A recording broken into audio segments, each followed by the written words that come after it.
Mukama yeebazibwe nnyo. Twebaza Katonda kubanga tuli wano. Mukama atuwadde akadde kalungi, obudde bwokya, naye twebaza Katonda mu buli kiseera kyonna tumwebaza kubanga yatuwa obudde obulungi. Mukama yatuwa enkuba ate n'atuwa n'omusana. Tugenda kwebazaako ku Mukama nga tetunnaba kutandika kuwuliriza. Ayi Mukama omulungi ow'ekisa, tukwebazizza nnyo olw'akaseera kano.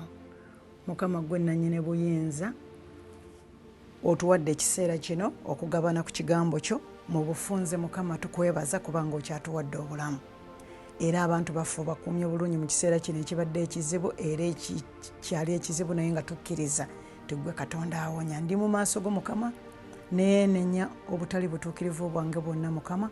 Saasira obulamu bwange, saasira omutima gwange gwonna Mukama. Taata, entambula zange zonna onsonyiwe, onnaaze n'omuseega omwana mu Yesu Kristo, era nammwe abatuwuliriza Mukama omulungi akole bw'atyo. Tukwebaza Mukama kubanga otuwadde ekisa n'akaseera akalungi, mu linnya erya Yesu Kristo Mukama waffe, amiina. Yes, Mukama mulungi. Nate tukomyewo okwagala okuyiga.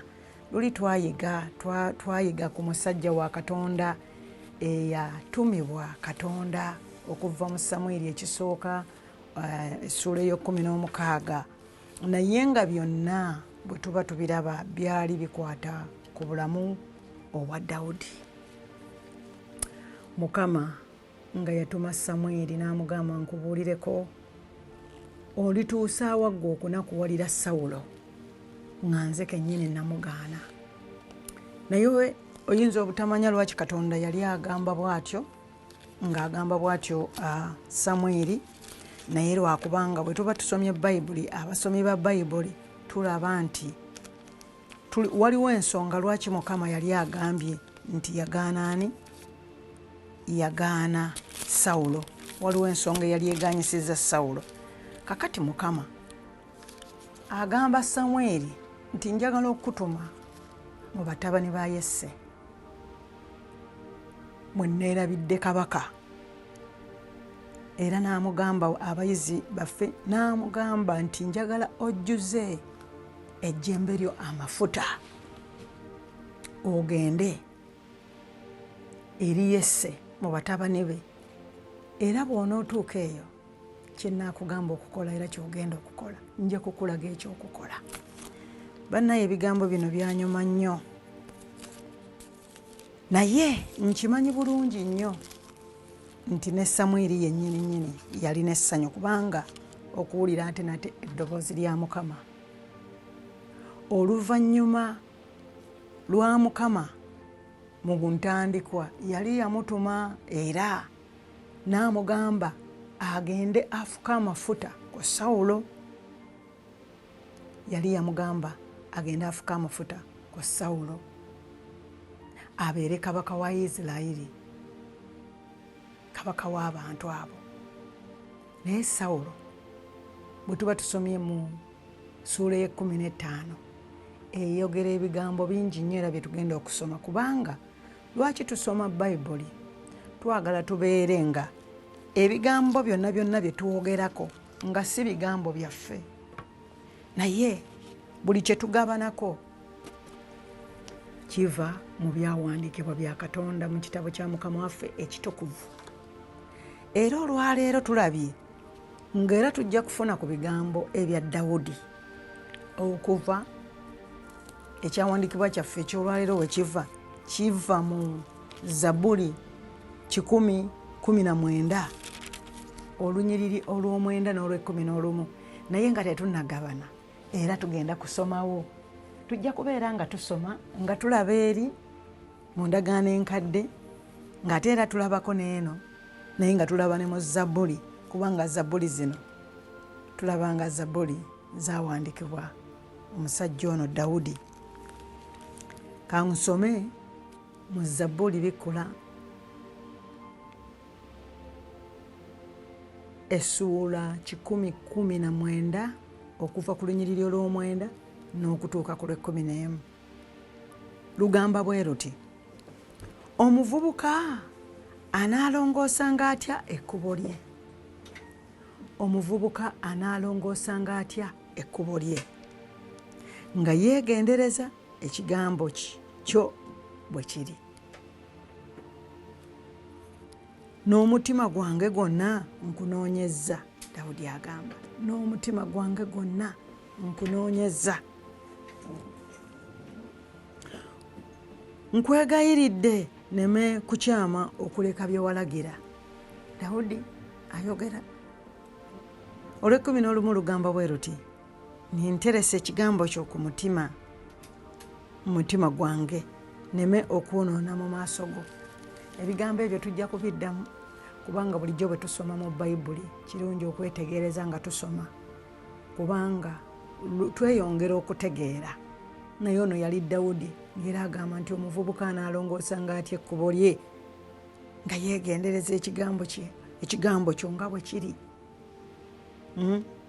N'omutima gwange gwonna nkunoonyezza, nkwegayiridde neme okukyama okuleka bye walagira. Oyo ye Dawudi y'oli Katonda we yasituma Samweri agenda ajjuze ejjembe lye agenda amufukeko amafuta.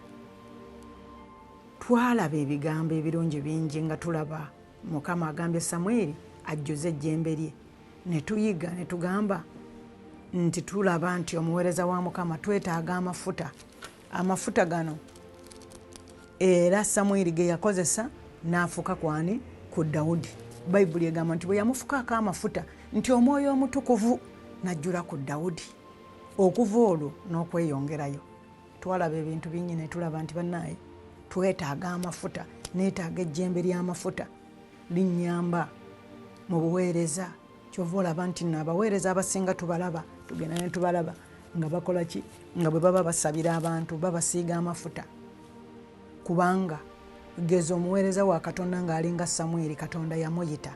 Ebintu ebimu tubyebuuza naye abasumba bagezaako tugamba oba ababuulizi b'enjiri, abaweereza ba Katonda nga batuzzaamu amaanyi tusome ekigambo kya Katonda wozi tukitegeere.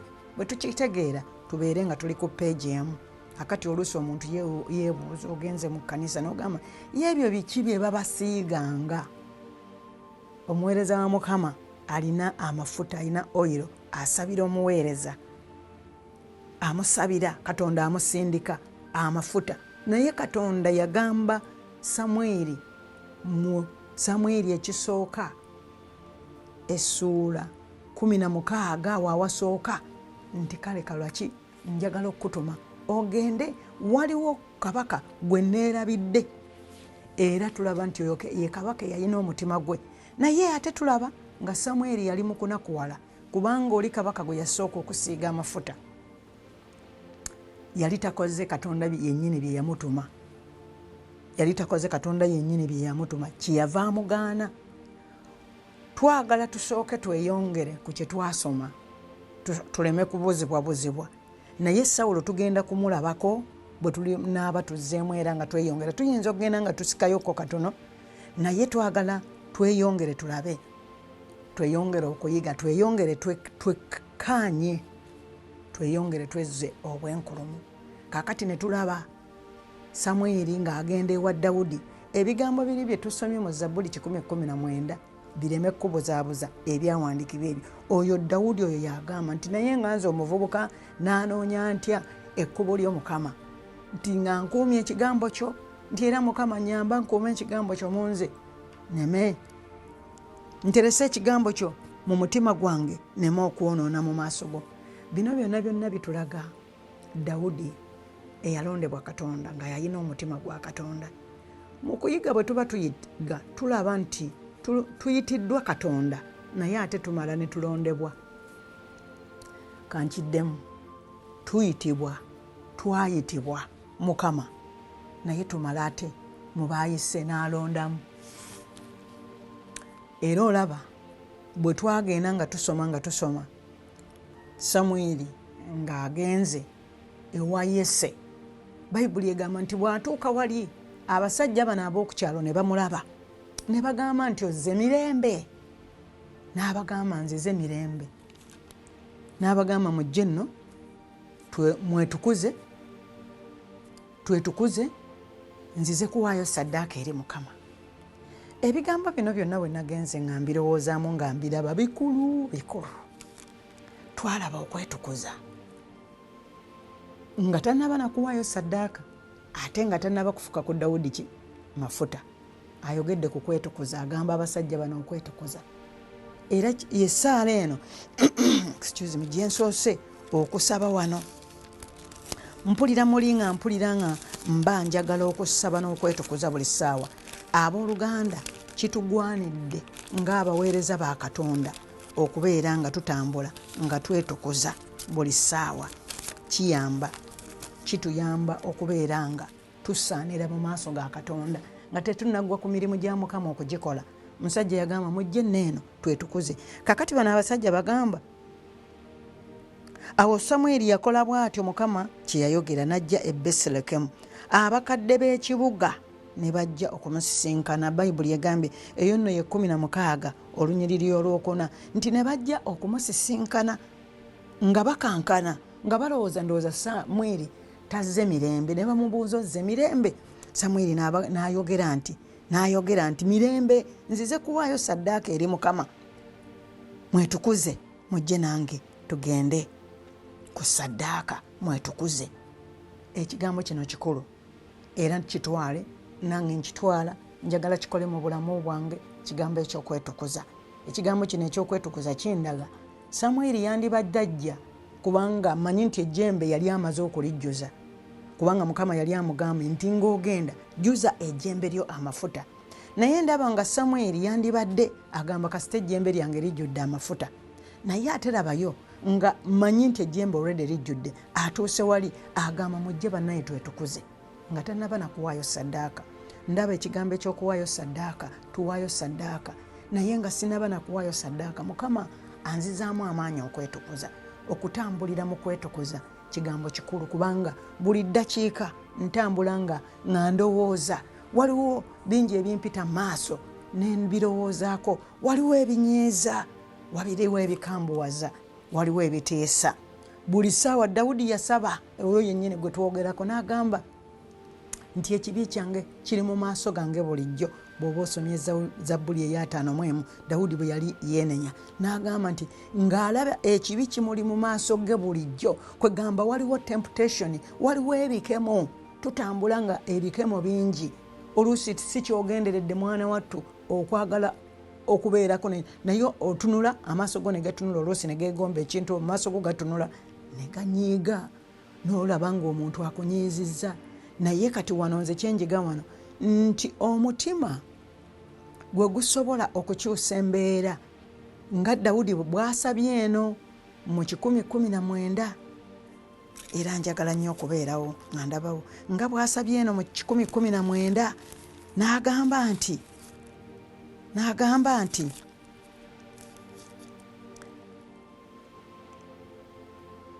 nteresa ekigambo kyo mu mutima gwange neme okwonoona mu maaso go. Kakati yeegayirira Katonda nti nteresa ekigambo kyo mu nze neme okwonoona mu maaso go. Kiyamba ekigambo kya Katonda bwe kibeera mu ggwe, ye Katonda yennyini otambula naye. Omwoyo omutukuvu ali naawe alumiriza ekibi, yalumiriza ekibi naki n'omusango. Kakati kinyamba nti nze bwe ntambula nga mulimu mu nze kubanga olina Katonda, oba tonnakkiriza Mukama naye omwoyo akulumiriza, kale kati ngamba otambudde onyiize. Omuntu akunyiizizza avudde eri, toyina nakyokoze, aboggola. Takugambye na nsonga lwaki. Muli akunyiiza buli ddakiika yonna. Oluusi kulowooza, oluusi ebintu bye tukola bye tuyitamu, ebikemo ebitugwako, ensi tebimanya na bimanya. Kyova olaba kirungi nnyo omuntu okulwangawo okusala omusango. Mu story eno gye tulina mulimu ebigambo bingi nnyo, era njagala okukusaba owooluganda gwali nange onyumirwa Bayibuli naye ate eriyo naawe atannaba kukkiriza Mukama waffe okubeera omulokozi wo. Ebigambo bya Katonda bikunyumira era mmanyi oli eyo ogamba bannaaye nga nnyumirwa ebigambo nkyalo ono byayogerako, kubanga byenjogera si byogera ku bwange naye mbijja wano mu kitabo ekitukuvu ekya Katonda. Kyova olaba biriko amaanyi, biriko omukono gwa Katonda. Naye point eririddawo eri wano, musajja bw'agamba twetukuze twetukuze tulyoke tuweeyo saddaaka. Kituyigiriza abooluganda nti buli ssaawa gwe tolinda bakusalira misango kubanga era obakooye, naye gwe yennyini mwene weekolemu omulimu okutukuza omutima gwo. Buli ssaawa oyinza okuba ovuga emmotoka, oluusi tuvuga emmotoka nga tulowooza waliwo eyakunyigiriza, oluusi n'okubutakunyigiriza olowooza bibyo. Omutima guno buli lwe gusirika nga tegulina kigambo kya Katonda gufuna ebirowoozo ebirala. Ofuna sitole n'otandika ogizimbako n'olowooza obeera ng'alaba ka vidiyo. Mu kulowooza ng'olowooza ebigambo ebitaliiyo nga toli mu kigambo kya Katonda, ogenda okwekanga ng'oli wakati mu kwonoona. Era ebiseera ebisinga bw'oba ovuga emmotoka, bwe tugenda mu tesiti okuyiga emmotoka batugamba bw'oba ovuga lowooza ku kyokola. Anyway, ekintu kyonna kyokola leka omutima gwo gubeere focused. Era luli bwe twayiga nembalaga nembagamba nti nze meeya ayogera ndi munda muli. Kati bwe nzirira ne nsaba nga Dawudi bwe yasaba, niŋŋamba Mukama onterese ekigambo kyo munze mu mutima gwange nneme okwonoona. Katonda ajja kuddamu essaala yange. Naye kati tuzzeeyo Samweri agamba nti mujje nno twetukuze tugende ku saddaaka. Kindaga nti buli lwe nsaba Katonda ne neetukuza, bwe nnaawaayo saddaaka ejja kusiimibwa mu maaso ga Katonda. Saddaaka ey'obutuukirivu egenda kusiimibwa mu maaso ga Katonda.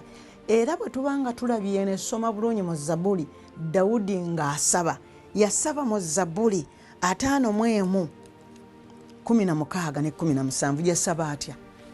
Yasaba bw'ati, yagamba kubanga tosanyukira saddaaka n'akukuwadde ebiweebwayo ebyokebwa tebikuwoomera. Agamba Mukama nti Mukama kubanga tosanyukira saddaaka n'akuwadde ebiweebwayo ebyokebwa tebikuwoomera. 17 n'agamba bw'ati nti saddaaka za Katonda y'emmeeme emenyese, omutima ogumenyese era oguboneredde. Gwe ayi Katonda toogugayenga.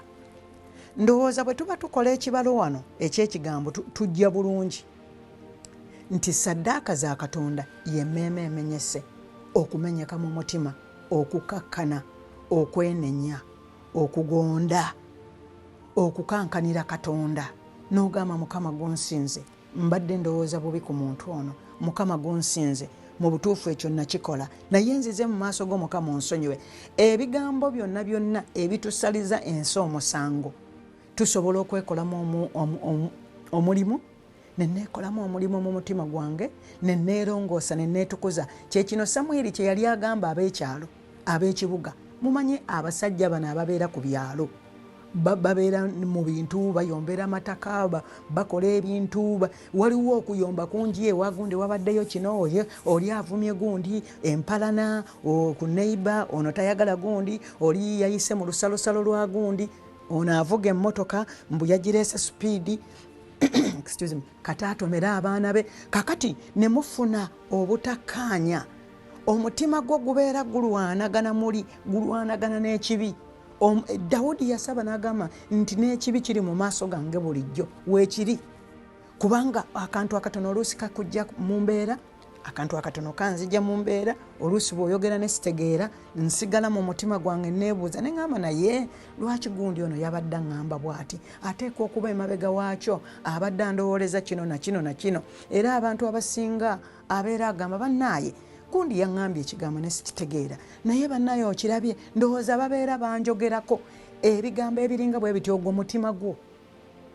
omutima gwo gujjula ebyo. Naye kaakati okubyewala tutambula nga twetukuza buli ssaawa. Oyinza okuba walokoka wakkiriza Katonda, naye lunaku lwaleero nga tugabana, nganze nga ngabana nange, neetunula mu mutima gwange, nensaba nga Dawudi, neŋŋamba nti onterese ekigambo kyonna mu mutima gwange, ntambule nneme okwonoona, nzijukire kubanga ekigambo kya Katonda bw'akinteresa muli, ntambula ne Mukama, ekibi kinnumiriza, bwe mba nyiize manya nti nanyiize. Sigenda kulinda muntu antunule ku maaso agambe ameeyi nno olabika onyiize, naye waalabira amaaso ng'ekiri munda kitokota, waalabira obusungu ku maaso, muntu wamulabira ddala n'ogamba gundi bannaye yazze leero nga si yeye, wamulabye bwe yabadde anyiize bwe batyo bagamba. Ekyo kitegeeza omutima gwafumbye, omutima era gwe tuyitaggako nti emitima gyaffe bwe gikyuka ne twenenya ne tujja mu maaso ga Katonda ne twenenya byonna byonna n'obifuka mu maaso ga Katonda wayogana njagala okuzzaamu amaanyi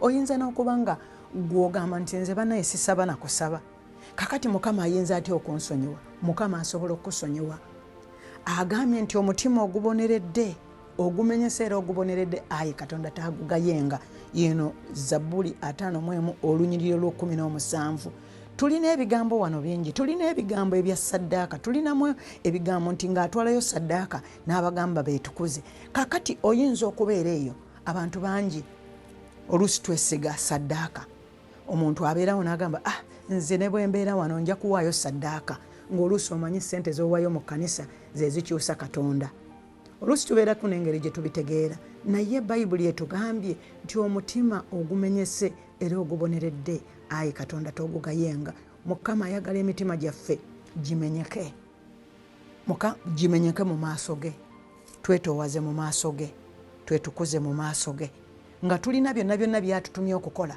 Mukama ayagala twetukuze olwo tugenda okuwaayo saddaaka Katonda agenda kuzisiima twagala okuzimba ekkanisa twagala okukola emirimu gya Katonda labayo omusajja Samwiri Katonda amutumye alina amafuta ajjuzza ejjembe naye agamba mujje tusooke tukole ki twetukuze waliwo ebintu bingi nnyo bye tulaba Mukama yeebazibwe ye Katonda atubikkulira Mukama omwoyo omutukuvu yongera okutubikkulira bingi bye tulaba wano olaba enjiri bwagibuulidde ku supiidi awo asanze abasajja bali awo ku kyalo n'abagamba nti bannaaye mujje twetukuze olaba bw'aba liidinze bw'aba kulembedde mu ssaala ey'okwenenya olaba kye kikola naawe wennyini bwe weenenya kaakati ku ssaawa eno Mukama kyatwagaza bannange tutambule nga tulina emitima egimenyese era egiboneredde Mukama tagenda kugigaya oba oli awo mu mbeera eziringa bwe ziti ezitukaliubiridde mu covid ono Mukama alina ensonga gy'alina Mukama ayagala twetoowaze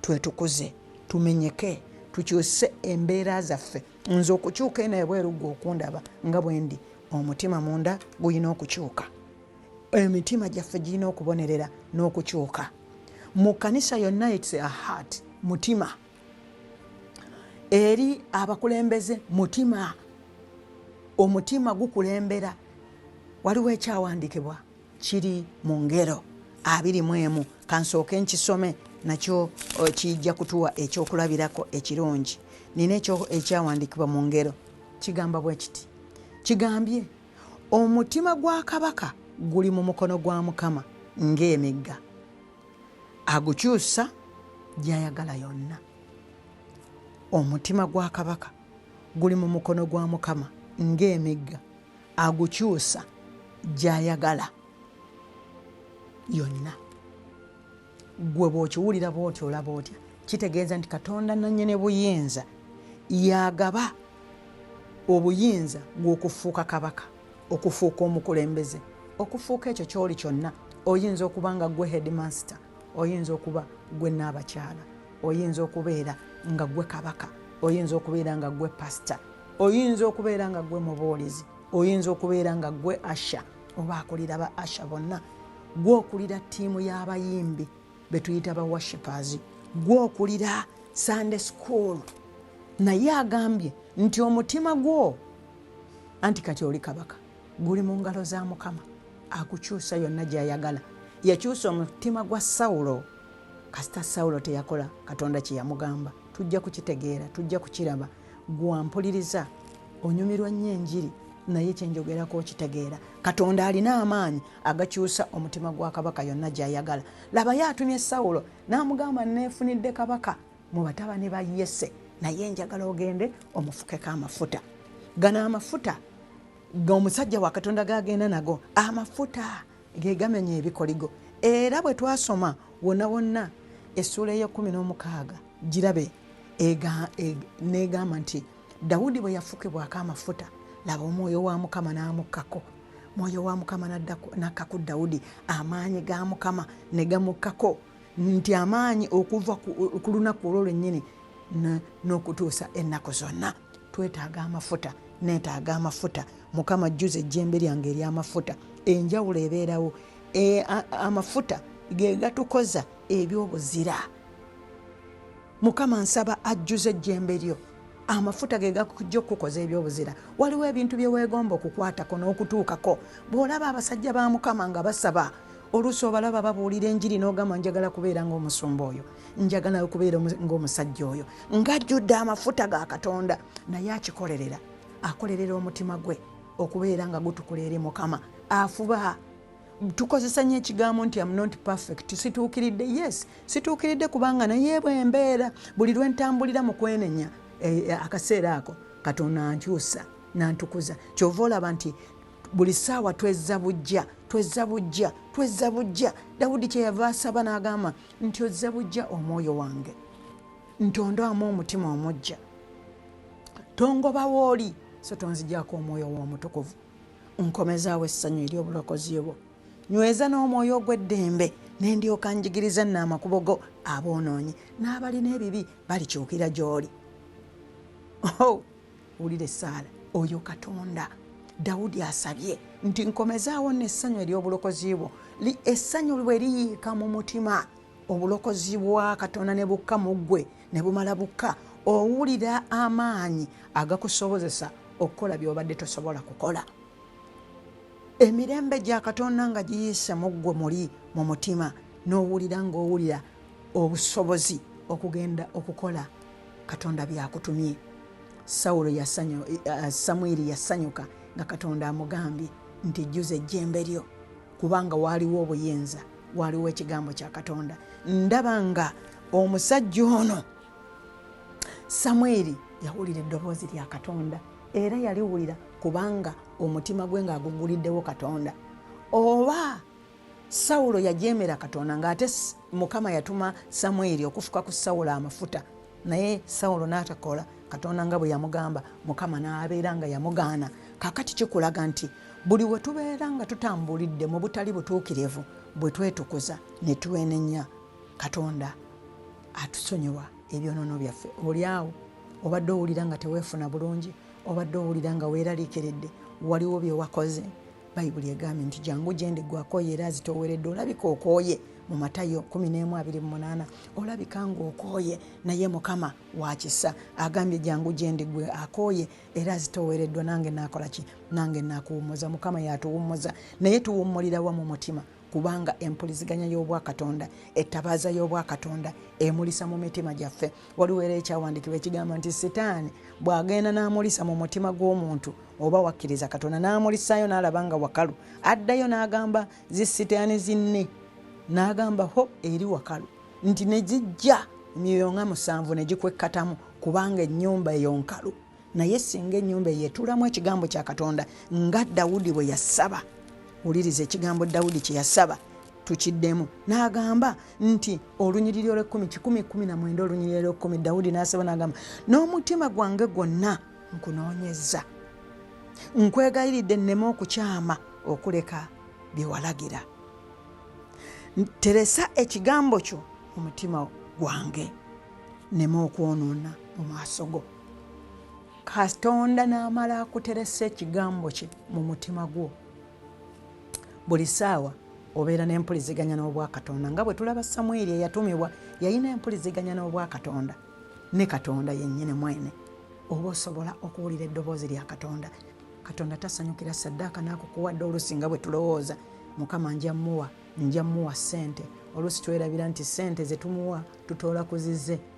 Naye kakati omuntu ogaana okukyusa omutima gwo, okukkakkana, okwenenya, okwetukuza, kakati gwe n'olowooza muli nti osobola okugula Katonda ne ssaddaaka, oba oliawo ne Sawulo bwe yalowooza, naye tekyasoboka, kubanga ye Mukama bwe yamutuma agenda azikiriza Abameleki. Bwe yatuuka eyo n'amugamba genda zikiriza byonna